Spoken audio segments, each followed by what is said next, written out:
The reason is obscure, the guilt very real, the urge undeniable. I had no way to stop myself from getting dressed up in my mother's clothes once the urge hit me. Unstoppable, like a freight train, it compelled me to do it, but with each encounter I had with those clothes, I just had to go a bit further. First it was just a dress which gave me a thrill like no other. Then it was a bra, the tense but light constriction around me exciting me as it led to more. Panties, just plain cotton yet making me feel somehow complete followed that, and now, well, I'm using makeup, the taste of it, the feel of it on my skin, the way it changed my face. Every time I dressed up I was scared out of my mind that someone would find out, and I don't think anybody ever did find out, not until I was 13, which is when my mother caught me, because I got careless, or stupid, or became overly confident. I had finally managed to make it out of my room. I was in the kitchen getting a cookie when it happened. That didn't matter. What mattered was that I was fully dressed, standing there like a deer caught in the headlights as she just stared at me. No yelling, no slapping, no laughing. She just stood there for what seemed like endless hours, then. I always knew that you were playing in my clothes, but I thought that you would have outgrown it by now. I guess I was wrong about that, wasn't I? Shaking like a leaf, I kept my mouth shut for fear of saying the wrong thing. I want, Mom's stressed, you to stay out of my things. I'm tired of you ruining my clothes, and I've even warned you about this before, but that seems to have fallen on deaf ears, hasn't it? So, I guess that if you're going to keep doing this, then maybe I should just buy you a couple of outfits of your own. Then I won't have any more torn clothes, will I? My own clothes? Yes, of course. And why not? It's clearly obvious to me that you probably won't, or most likely can't, stop dressing up like a girl, and you've certainly ignored my olive warnings, so I think that maybe it's time for me to do something about it, don't you? You know, I think that's exactly what I'll do. I'll just get you a few outfits of your own. That way the clothes will fit better, and she said with what I thought was a bit of glint in her eye, then you'll stay out of my clothes. After another very scary pause. In fact, I not only want to see you in those new outfits, I think maybe I'll help you get dressed. How about that? No. Ma. It's not like that. I was only goofing off. That's all. I might have thought that, and maybe I would have even believed it a few years back, but you're old enough now to know that boys that like to dress up like girls are not exactly the norm, shall we say? And since you're 13 and still doing it, what else can I think? I mean, how many other boys do you personally know that like to dress up like a girl? All I can do is assume that this is a lot more than you're telling me, so I think that maybe it's time for you to see exactly how you'll look when you're all dolled up, and I mean correctly dolled up, right down to correct panties and a bra that fits. Ma. No. Oh yes. Now get out of my clothes, and go take a shower. I'll be back in an hour or so, and I want to find you here, all clean, hair and everything, squeaky clean. Understand? So. There I was, with no options, no hope, and no way to stop her, except run away, and that was out of the question. Where would I go? I heard the front door close, and slowly began to undress myself. There is no way I can explain the fear that gripped me, but trust me, it was very intense. I knew what she said, but I also knew that she could be sneaky when she was angry, so my only hope was that she wouldn't get mean about it. Since I had no choice at all, by the time I stepped out of the shower I was, just as she demanded, squeaky clean. My immediate future seemed very bleak as I envisioned my mother helping me get dressed as a girl, and I sincerely hoped that she didn't decide on that little girl look. You know, short puffy dresses trimmed in gobs of lace and a silly hat. If I had to do it, at the very least, I wanted to look like all the girls I knew. Not in some baby outfit. I had managed to work myself into a real state by the time Mom got home. Nervous and very tense, on the verge of tears, I waited my fate. "I picked up some really cute little outfits, honey," she said, "but first let's get you into some proper underwear." The panties were a pale blue with lace trim and were really tight, which helped hide my tiny man bump. Then there was that padded panty brief. It made my butt and hips a bit bigger. The bra was one I had always wanted. It was plain white, with two smooth but small cups, and fastened in the front. After I had it on, Mom shoved some small gel inserts into the bra cups and adjusted the straps, telling me they were size AA. After that came a very short half slip, then the dress. It was a soft blue color, short-sleeved, and also really short. Mom zipped it up, and as I looked in the mirror, I could see just how short it really was. The hemline was almost 2 inches, maybe even more, above my knees. My breasts, thankfully, stuck out just right, I thought, for someone my size, and I could see Mom smiling in the mirror. "Now let's do something about that hair. I think I can do a very cute pixie cut, then we'll do some makeup. Come with me." Given no choice in the matter, I meekly followed her into her bedroom, then sat at her vanity. She brushed out my hair, then put in a few rollers before she brushed my bangs down over my eyes, took scissors, and cut them back. With her curling iron, she went about her task without saying a word. Leaving the rollers in, and my hair curly in several places, she began to apply some foundation. I could see that it was a new bottle. After that came some powder, then a soft brush as she wiped away the excess. Light blue eyeshadow, dark eyeliner, and some blusher were all added before she went back to my hair. When she was done and I could see the results, well, I almost started to cry. There in the mirror was the girl I always knew was hiding inside of me. Mom handed me the pale lipstick, and I cautiously added some to my lips, unable to not smile at my reflection. Mom handed me a pair of shoes. They were white with a low heel. I stepped into them and stood up. "Now then, let's go in the front room so you can see yourself in the big mirror." The girl standing there staring back at me was the most gorgeous girl in the world. I both hated her and loved her at the same time. I turned each way, my hands on my hips, as I lost myself in the vision I saw standing there. Mom didn't say a thing as I was totally lost in my revelry, finally being able to look normal. I don't know how long I stood there, but I'll bet that this is the girl you were trying to find, and to be frank, you're quite pretty. I guess I didn't expect that, but I'll bet that if you were careful, nobody would ever know. Ma. No. I can't go outside. None of that, I could see it all over your face, honey. You love it, right? The way you stood there looking at yourself, that grin of yours, and your hands on your hips, or holding out the dress. That says a lot, and tells me you want more, and I'll just bet that you have a name you call yourself when you're all dressed up, so I want you to tell me. What is it? No. Yes, you do. I can always tell when you're lying. Now tell me. You'll laugh. No, dear, I won't laugh. Tell me. Tanya. Oh, that's a lovely name. Tanya. Tanya. What? Michelle, I said. Tanya Michelle. The same initials. That's very nice, honey.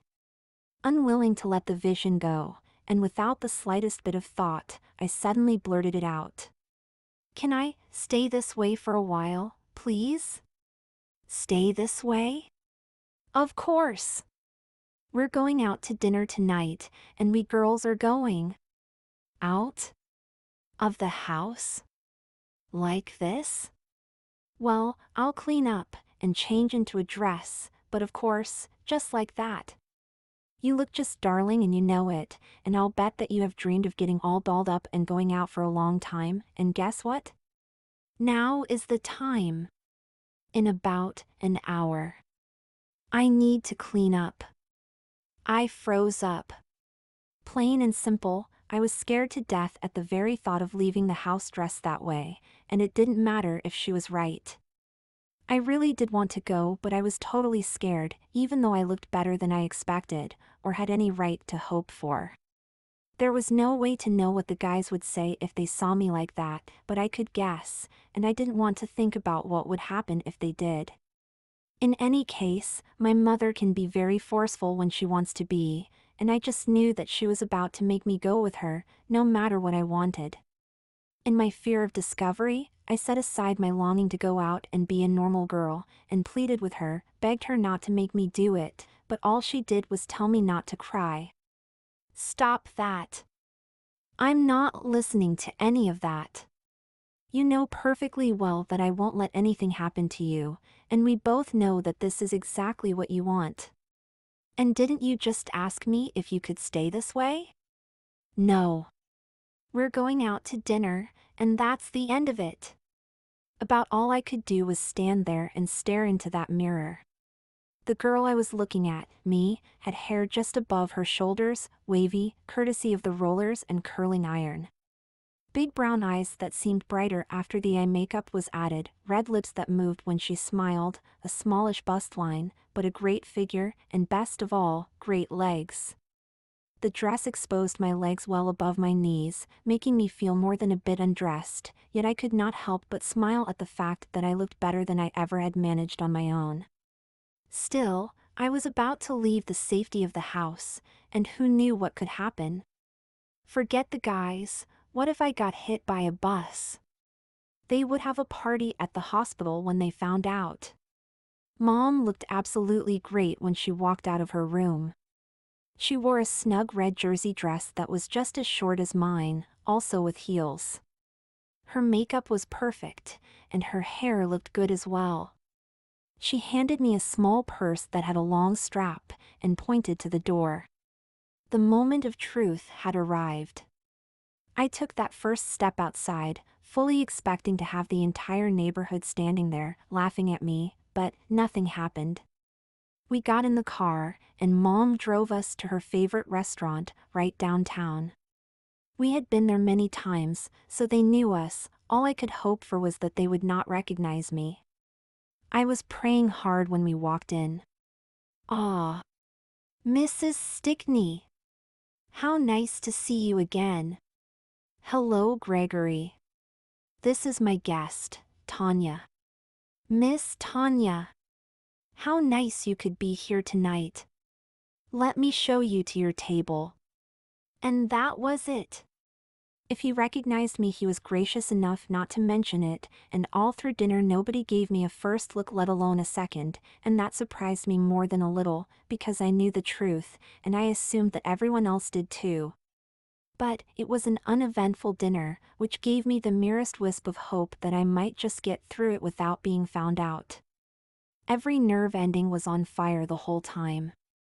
Just before we left. You see, I was right. Nobody knows, and they obviously don't have any idea. Yeah, but Gregory doesn't know either. Now then, when we walk out, bend your right arm at the elbow and let your hand go limp. Put the strap to your purse on your left shoulder and put your left hand on it lightly, and take smaller steps. Just follow me and do what I do and you'll be fine. I did everything she told me to, almost to perfection I think, and made it out of there in one piece. On the way home, I just sat there quietly, reviewing every single moment I was out of the house. No matter how hard I tried, I could not find even one moment when I was ever in danger of discovery, which meant that Mom had been right. I really could go out of the house, dressed as a girl, and get away with it. But that was only if I could find the willpower to even try it, and the very thought of leaving the house alone, without Mom to protect me, was just out of the question. Once we were inside the house, Mom took me by the shoulders, and looked me right in the face. "I know that you were scared to death tonight, honey, but I also know that you found out that you truly can look enough like a girl to make people believe it." I did not say a word. And I know that you loved every minute of it. It was written all over your face, which, after seeing how you reacted when you looked in the hall mirror, doesn't surprise me very much. I can't understand why you feel this way. There isn't any benefit to being a girl, you know. It's different, and sometimes, or maybe even, and usually, less beneficial. It's not all bright and rosy for girls, you know, but I bought you those outfits because I was positive that I couldn't get you to go outside under any conditions. But instead, after you saw how you looked, you walked out of here without very much prodding, and I didn't have to force you, did I? That alone tells me that this is something you have always wanted to do. I started to say something, but she stopped me. Since it's as plain as day, at least to me, especially after playing in my clothes so many times, and for so long, that you like dressing up this way, and after tonight, you might even want to go out some more, so I've decided that we'll try it. What? I asked stupidly. Go out more often, silly. More often, what does that mean? It means that I want to see for myself if you're as determined, or maybe driven is the right word, as I think you are about this, and that means that you and I are going out and about, as a mother and her daughter. I was thinking that we could do some shopping, eat out, maybe we'll go to the fair in a few weeks, things like that. Aw, Mom. I'll make sure that you are properly dressed, but you have to promise me that you'll do your best to be the girl you'll seem to be. You are about to get a crash course in what it's like to be a girl, then we'll see just how eager you are after that, how much you like dressing up, and we'll also find out just how good you are at it. She paused a bit, then added. You can say no, but if you do, then I want you to stop dressing up. You can't have it both ways, honey. The tone in her voice was familiar to me. She gave me the chance to quit, not risking myself by leaving the house dressed up like a girl, but I just couldn't do that. I had always wanted to be a girl, and now that I had seen how I looked in clothes that actually fit, with good makeup and my hair fixed up, there was no way I was going to say no, so I said nothing. But I was instantly torn between two opposing forces. An absolute desire to be a girl, and the unshakable fear of discovery, then, on top of that, the guilt I felt at liking it so much. Her demands were tearing at me, yet a big part of me was leaping for joy. I did not change clothes until I went to bed, and after carefully washing my face. As I lay there, I could only wonder what she had in mind. Shopping could mean anything. Groceries, clothes, cars, anything, but going to the fair would be the worst because so many of my friends from school would be there, making that the most dangerous place I could go, especially when I was dressed as a girl. I know that I tossed and turned until I finally fell asleep, dreams of total acceptance dashed by visions of being totally trashed by my friends. You could say that I was very tense when I got up the next morning. Mom said when I appeared in the kitchen, you to get yourself dressed. Wear the skirt and blouse today with your tennies. We'll be doing a lot of walking. I'll come in and help you with your hair and makeup when you're ready. You and I are going to find out just how much you want to do this, and just how much of a girl you really are. When Mom walked into my room, I was wearing everything I had on the day before: clean panties, the padded panty brief, pantyhose, the bra, including the inserts, but the skirt and blouse, and my own shoes. She went to work on me right away, and once again she magically made me look like a girl again. I was not quite as shocked by the way I looked, but I was shocked at how little effort it took. Once again I waited while she got ready, then took the purse she gave me, and out we went. Mom did not tell me where we were going, but I knew, because of the route she took. The mall. We were on our way to the mall. On a Saturday. It was almost worse than the fair. Nothing was said on the way, until... Since I think it's virtually a foregone conclusion that we'll be doing lots of things together this summer, so I want to get you some shorts, a few more skirts, with blouses and tops to match, as well as another package of panties and maybe even some jeans and some of those leggings that girls are wearing. We'll see. Just do what I tell you and you'll be fine, okay? This can get bad, Mom. Everyone will be there. No, dear, it won't be bad, unless you make it that way yourself. You look just darling and you know it, so just use your arms like I showed you, and walk in stride with me. You'll be fine. She left me standing there in the parking lot until I finally gave in and caught up with her. Every nerve ending was on fire as we walked into the mall. The only saving grace was that it was early in the morning. Later on in the day it would get very crowded. Mom acted as if she were on a mission, which I knew she was, and it included me. She was directing me into the lingerie section of a large department store, then having me pick out the panties that I liked. After that she added a petticoat, a short slip, and another full slip. From there it was on to the dresses. I saw some that I liked, and rather than get stuck with something I hated, such as the dresses I had heard the girls at school call mom dresses, I began to choose for myself the ones that I liked. Mom said no to a few, but I mostly got my way. She bought 2 of them. Then several blouses, some more skirts, 2 more pairs of shoes, all before I started groaning under the weight of it all. After taking everything to the car, we went back to get jeans, some shorts, yoga leggings, and a few tops. I could not figure out why I needed so many clothes if she was only letting me get dressed up once in a while, but I had the feeling that she had a lot more in store for me than she had let on. That was the only reasonable answer, but I wanted the clothes, so I kept silent. I wanted to be able to wear a variety of things, which meant that I should just keep my mouth shut and take whatever she had in mind for me, or mention it and risk losing the chance to dress up. At the very least, that was heavy on my mind. As we walked back into the mall, "I've noticed," Mom said brightly, "that most of the girls your age seem to be bigger on top. I was wondering if maybe you should be just a bit bigger too, so let's stop at that specialty lingerie shop and see what they can do for us before we buy you any bras." Bigger? On top? As soon as I said that, I felt like a dummy first class, because she meant boobs. Bigger boobs. I waved away her answer, and she just smiled. As soon as the idea of bigger breasts hit me, I had one of those seminal moments. A flash of insight into my future. There was no way, absolutely none, that she was buying all those clothes and bigger boobs for me, unless she had a plan for me, one in which I would be a girl, and not for just a weekend. While nobody had figured out that I was a boy, the risk was always there, so, by becoming a girl more often, or for a longer period of time, the risk would get bigger, and possibly more dangerous. I wanted to ask, but just could not bring myself to do it, not there anyway.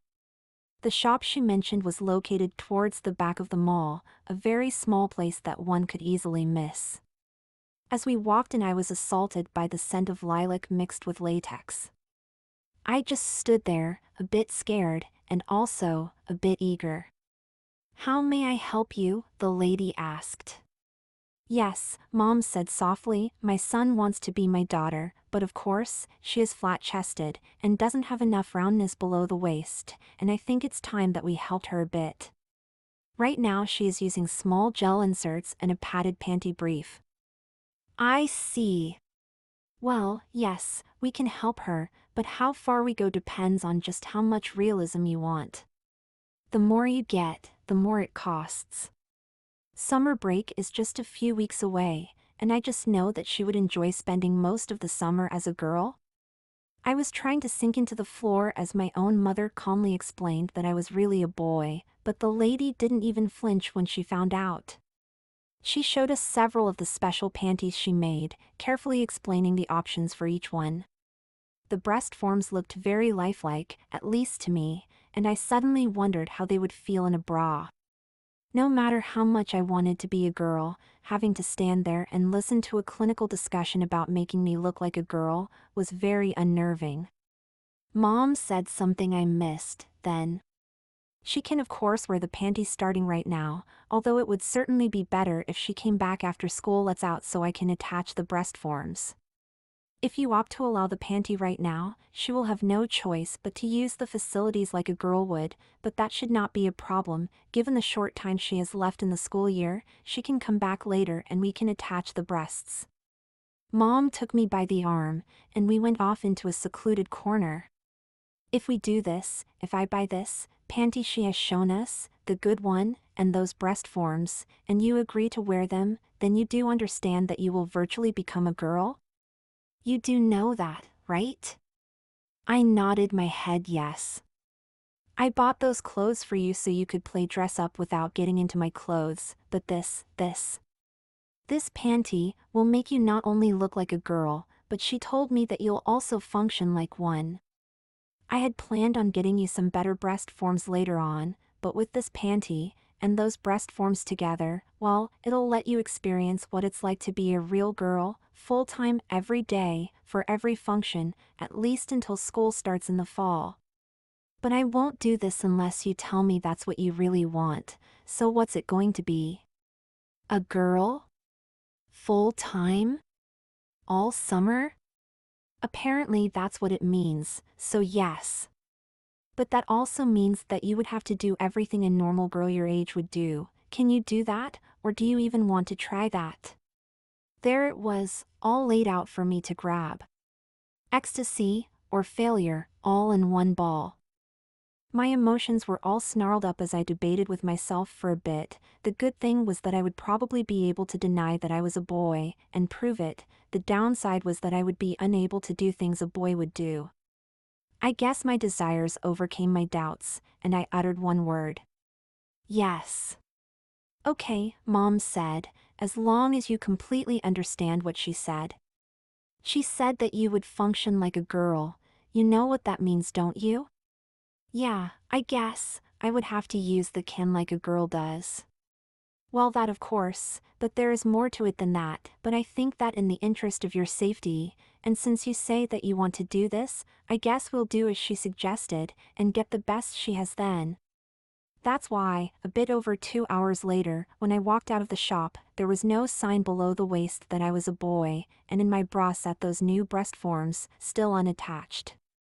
It was an eerie to have no feeling between my legs, the total absence of any male parts feeling very strange. Mom did not stare at me or anything like that, but as she and I stopped for a soft drink, she told me to try putting my knees together, and when I did, there was none of the usual tightness, and no sudden pain. That's how proper young ladies sit, honey, and now that there are no impediments, I want you to start doing that, okay? The next 3 weeks of school were filled with unending tension, especially when I used the boys' room. I worried about my panties showing, or falling down the stairs and going to the nurse, and the guys, if they ever found out, well, I would be meat on their hook forever. But I managed to avoid all that, and on the last day of school I raced home so I could change. By the time Mom got home I was dressed, complete with makeup. I was wearing a short skirt and the pink tee that had the word princess on the front.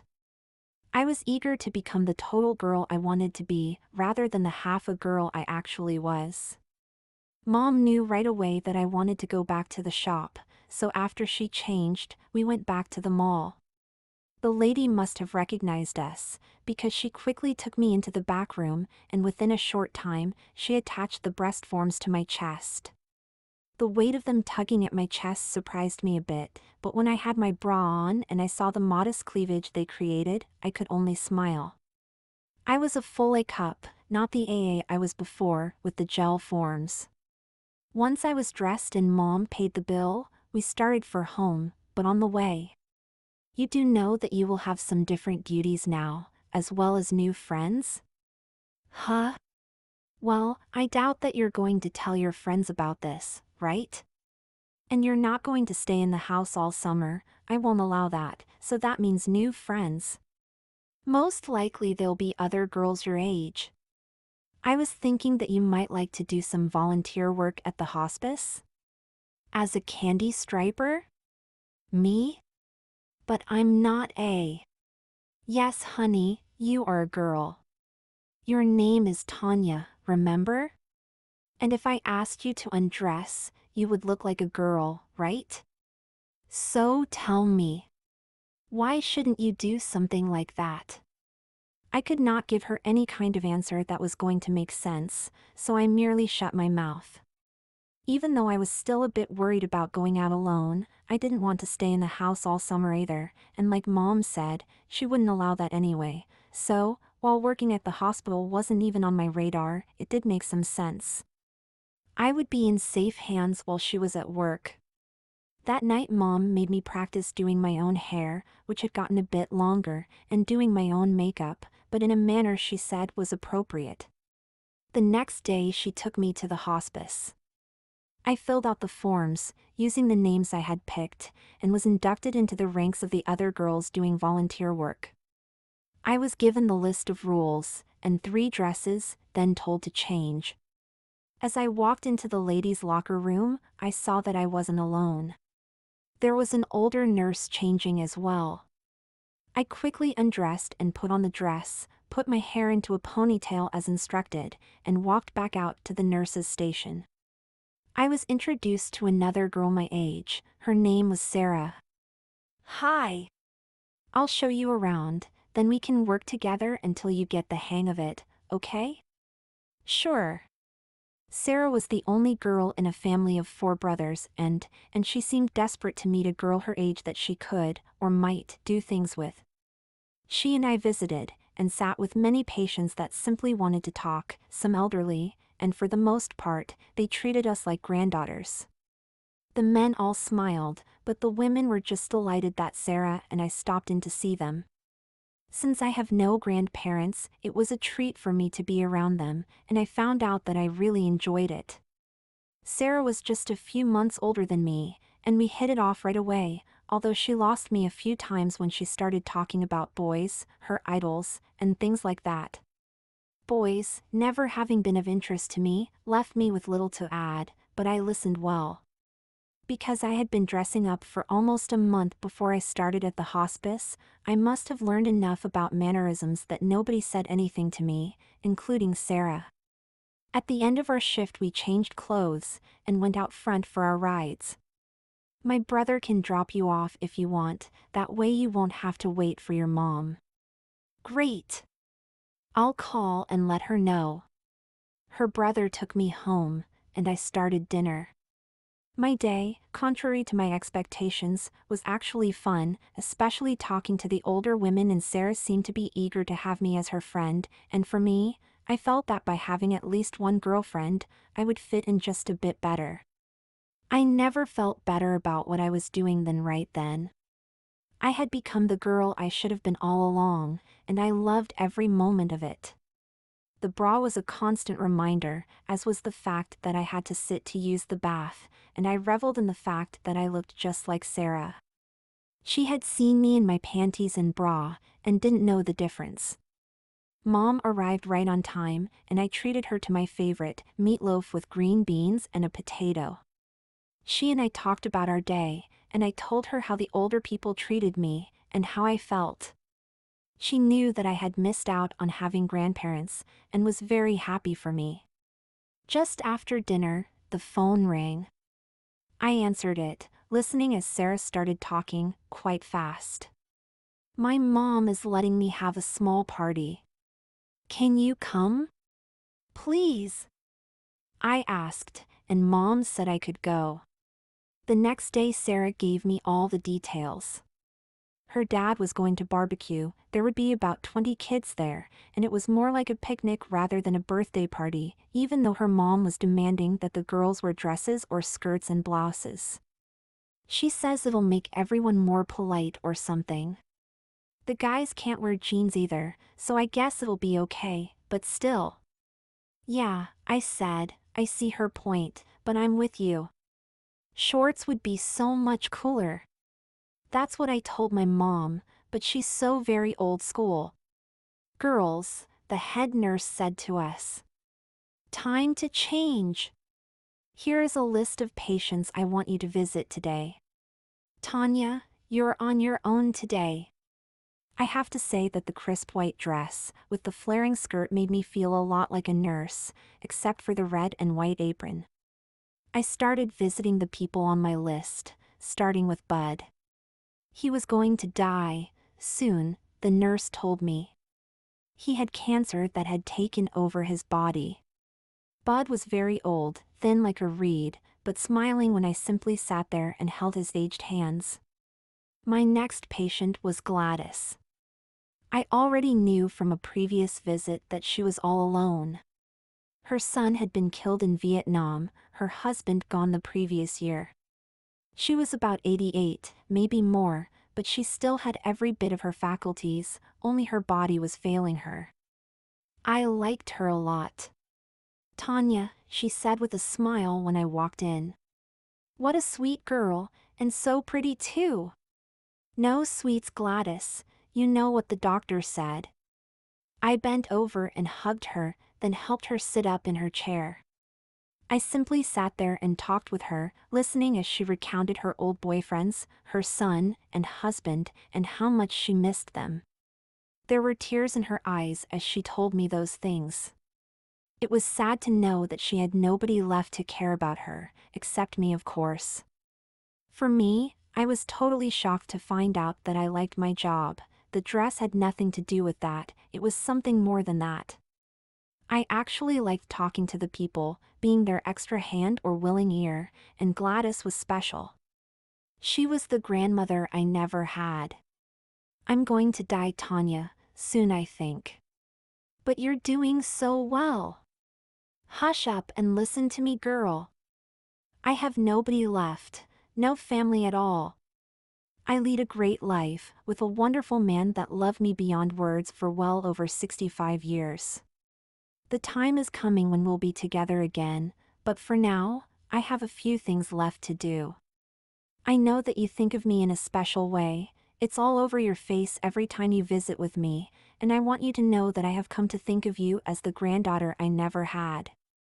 She took me by the hands, her frail grip saying more than words. "Tanya, when you find the right man, love him and no other. Treat him with respect and he will return it. Give him the best you have, and he will do the same for you. Love your children for as long as you have them, and they will cherish you for it." Changing her tone of voice. "Tanya, I have changed my will. I have named you as my sole heir. I have nobody but you in my heart now. Get an education, do not waste the gift." "But they told me that I can't accept gifts." "What they told you, and what my lawyer tells me, are different, Tanya. I've already made the arrangements, honey. I'm going home in 2 days to die. Please come see me if you can." "I will, Gladys, I promise." I did not tell anyone but Mom about what Gladys had told me, but Mom quickly checked with our lawyer and was assured that Gladys could indeed leave everything to me, regardless of what the hospital rule was, because I was so young and could not influence anyone to do that. Mom and I visited with Gladys that Friday night.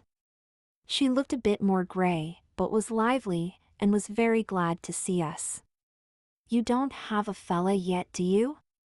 "She's too young for that just yet, Gladys." "I agree, but the boys will be after her like bees to honey, especially as pretty as she is. Just pick a good one, Tanya." I will." We were there almost 3 hours, and I was surprised at just how big her house was. When she told me that her husband built cars, I figured he worked on the assembly line or something like that. He was the senior vice president for one of the largest companies in the world. The house was quite large, furnished with lots of art and very nice things. As Gladys showed us around. "This is quite a gift you're giving, Tanya. I'm not sure that she..." "Janet, you must know that if I just leave it, the vultures will be all over the estate." "No. This is better. Tanya will have more than enough money to get a first-class education and maybe help those that need help, like me. She isn't going to get everything, but enough. The rest is going to my college. Now, enough of that. Let's have something to drink." Gladys died a few days after that, but we did not find out until her attorney called. Sarah sensed that something was up, but I was sworn to secrecy and she did not push it. On the day of her party, I decided to wear a dress. I liked the red one because the skirt part flared out. It wasn't real short while the bodice was tight. It had a scoop neck with 2 shoulder straps that were wide. Low white heels, my hair brushed out and pulled back over my ears to expose my earrings. Red lipstick and just a hint of perfume. Mom dropped me off, but I was still very nervous about meeting other kids my age. I walked in. Sarah ran out to meet me.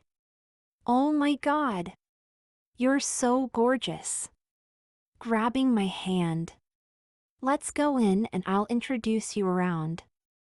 I met her parents, of course, then her brothers. One thing she didn't tell me, that she had a twin. His name was Greg. Taller than Sarah, the likeness was very definite. He seemed to have a laid-back, easy manner, with a nice smile to guide his way. I did not know any of the other kids, except one.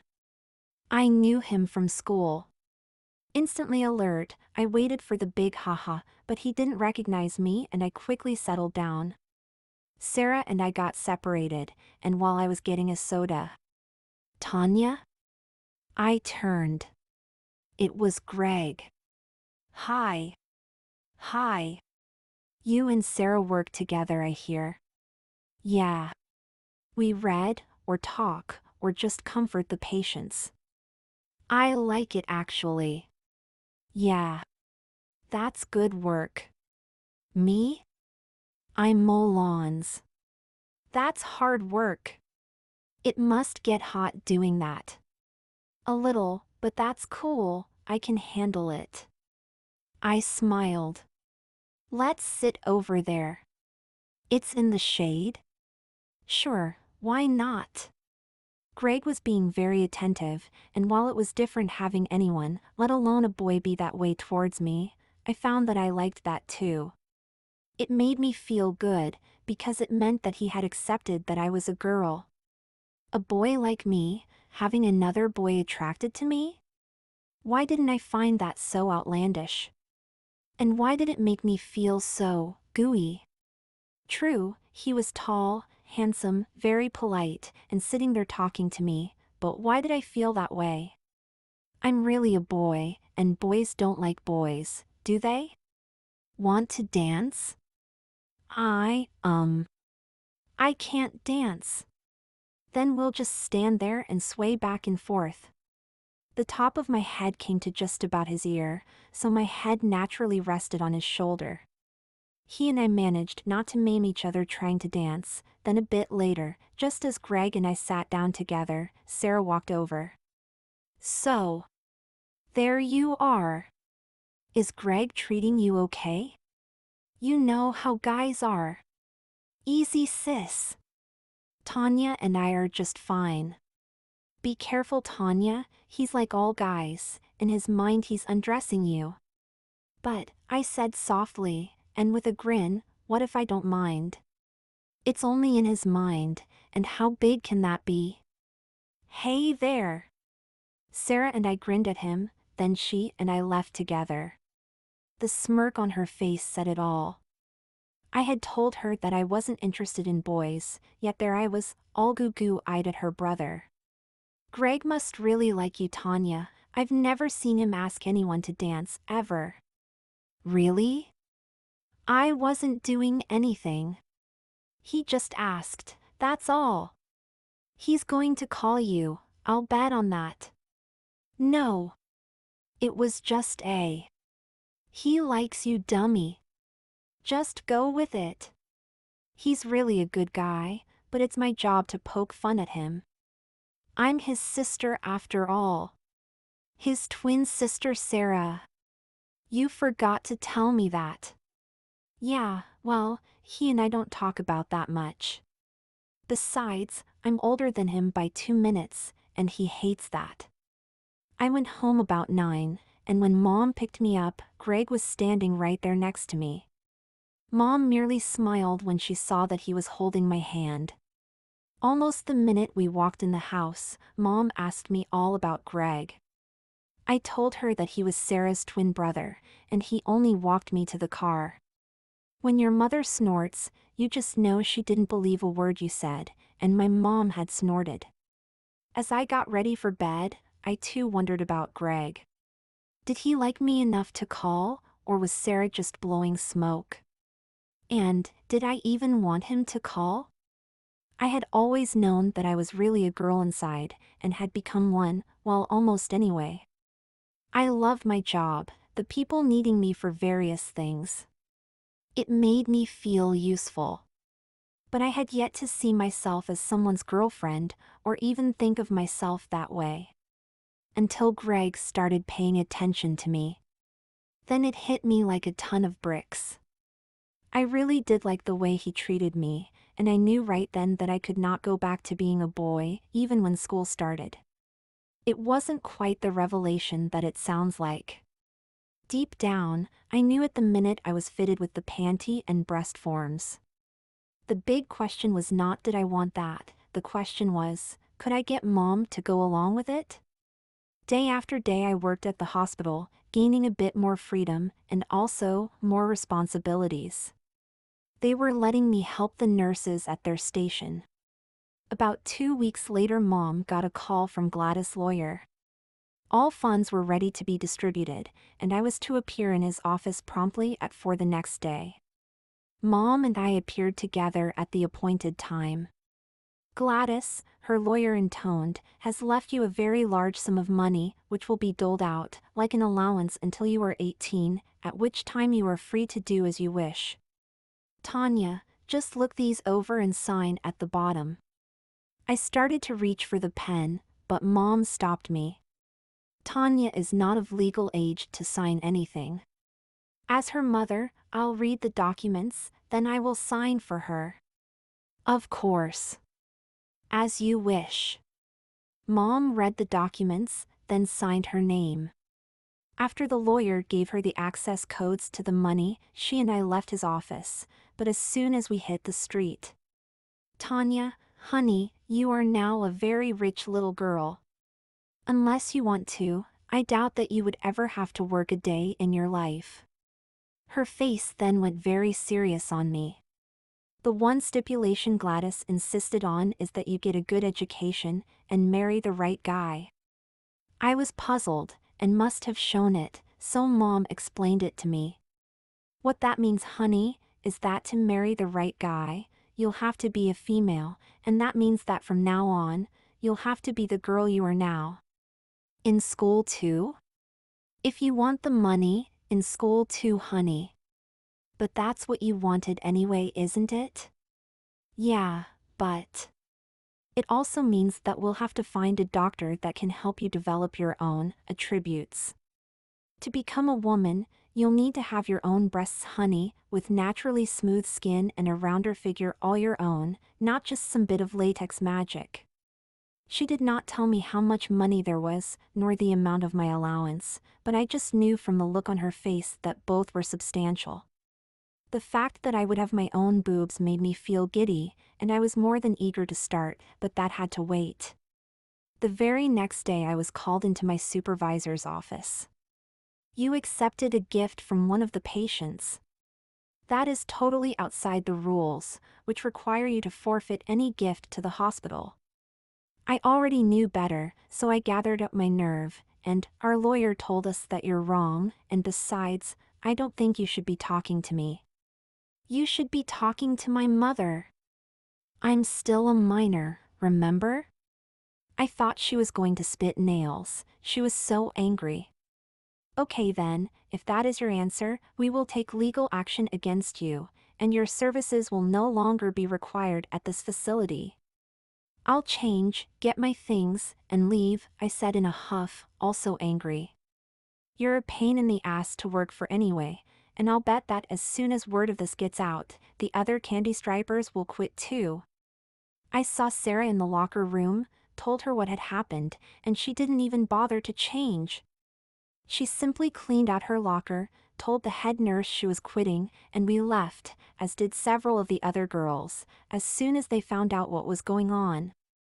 I called Mom as soon as we were outside, told her what had happened, and wanted to know what to do. You stay right there. Go to the coffee shop on the corner and wait. I'll be there within the hour. What happened after that was akin to World War II. Mom showed up with our lawyer. I told them both what had happened, what was said, the tone of voice, and everything else I could remember. Then, with our lawyer leading the way, the four of us went to the office of the head of the hospice.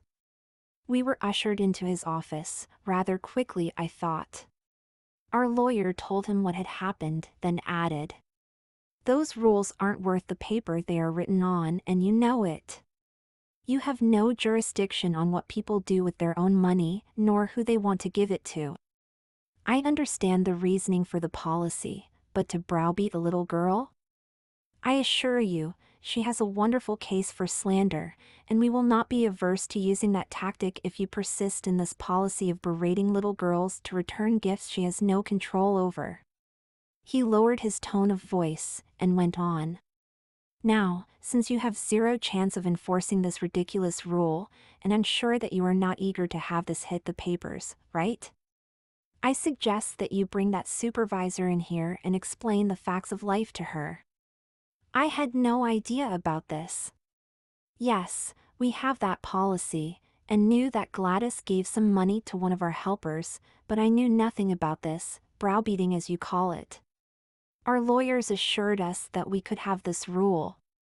If you like, we'll be happy to see you in court. We will win, and then what?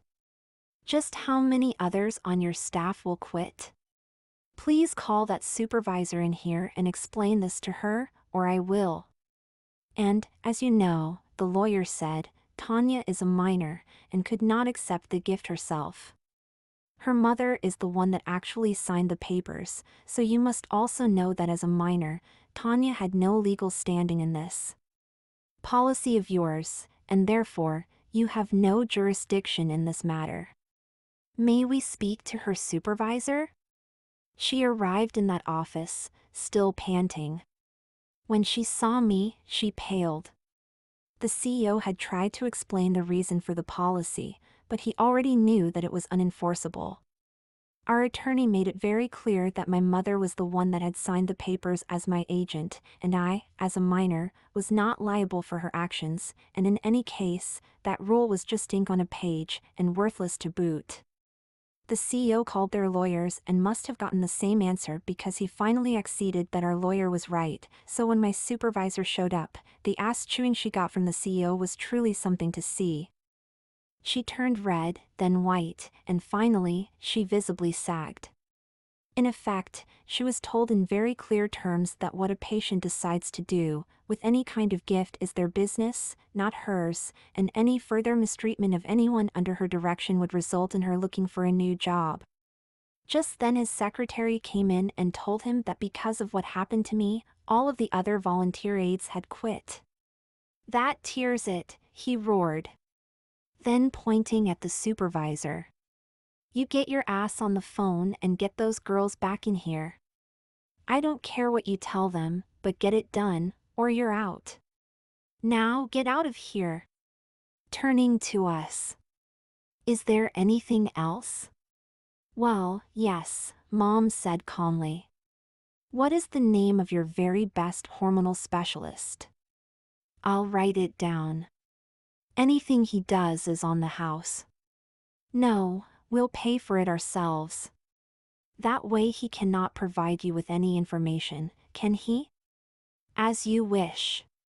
You could say that I was very impressed with the way the lawyer went after him, as well as the way Mom casually asked for a hormonal specialist. After it was all over and we were outside, and since Sarah and I had nothing to do, she and I walked home while Mom went back to her office. "Has Greg called you yet?" "Nope." "He won't call me, why should he?" "Because you're all he talks about. He thinks you're just the finest thing in a dress he's ever seen. That's why." "He'll get over it." "He'll call, bet on it, Tanya." Sarah and I got to her house just as Greg and his friend Jackson showed up, all sweaty and tired, dragging their lawn mowers along behind them. We sort of ignored them, the way girls do with boys, and went inside to her bedroom. Loaning me a swimsuit, she and I took a dip in the pool. I stayed about 2 hours, then went home.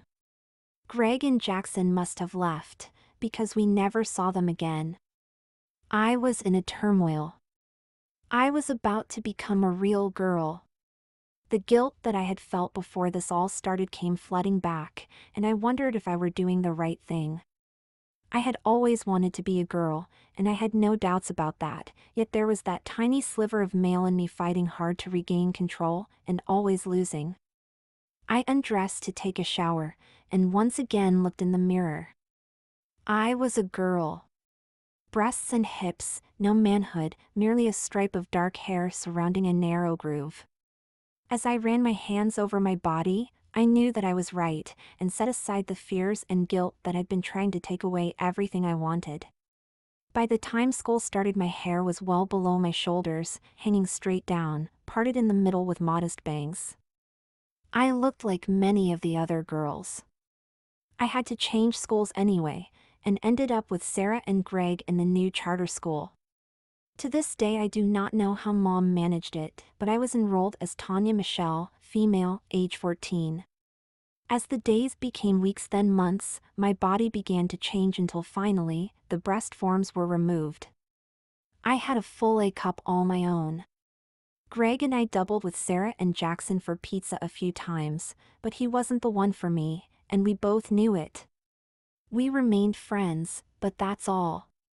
By the time the next summer arrived, I had the natural body of a girl my age, the natural roundness, smooth skin and so on, only the new panty to make me look completely female.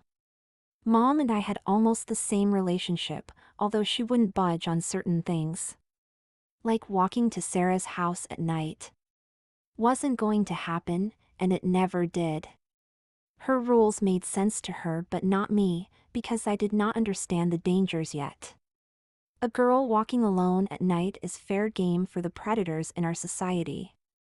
I no longer suffered any guilt feelings about changing into a girl, and my day-to-day life seemed almost mundane. The thrill of simply getting dressed up was gone in the tedium of constancy.